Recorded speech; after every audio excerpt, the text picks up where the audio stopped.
Asante, sababu ya muda, we keep it short. You can use this. Abantu baito bwairire buya. Abageni ba Mama Teresia bwairire. Mama Teresia no muntu orenge omuntu bwengencho. She was a great mother. Thank you. I love you too. She was a great mother to all of us, very protective of her children. Very protective of her children.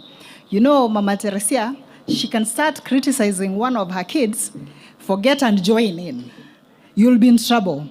So any of them, all of them, she was always talking about you. I ended up spending a lot of time with her.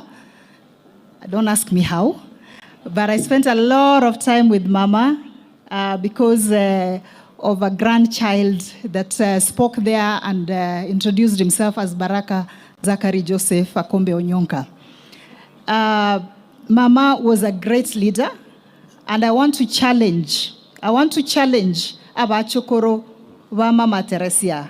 Mama loved education. You know that. She loved education. So I want to challenge you, starting with Mora, Laura, because you are the oldest, Papa, Baraka, and others. I want to challenge you to put out a scholarship in Mama Teresia's name. And I'm starting by putting 200,000.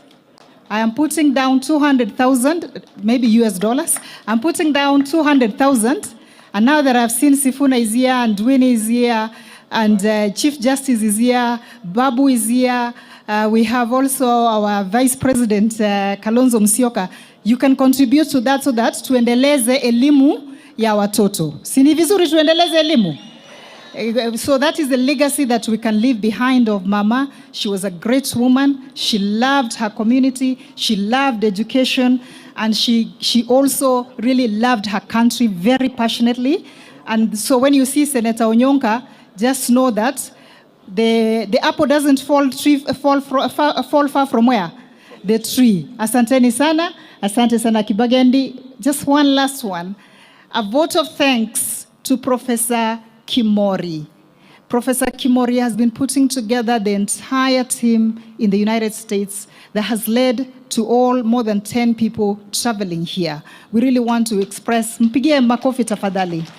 They've been convening even tonight, even as we are here, they are watching. They stayed overnight to really make sure that wanakesha na sisi. And so we want to really thank Prof for being there to support Judy, to support Sunday, and to support Emmanuel, who are not able to travel. Again, asanteni sana. Thank you so much, Roselyn. Takuwa netibia. Sasa, ningependa kutambua Team Linda Mwananchi. Mpo kweli? Kuna Women League, Caroline Mayunzi, Asha Mahmoud, Jenzi Badi, Pauline Owoko, Abigail, Brian Weke, Yesu Lawyer, Kadidi Frank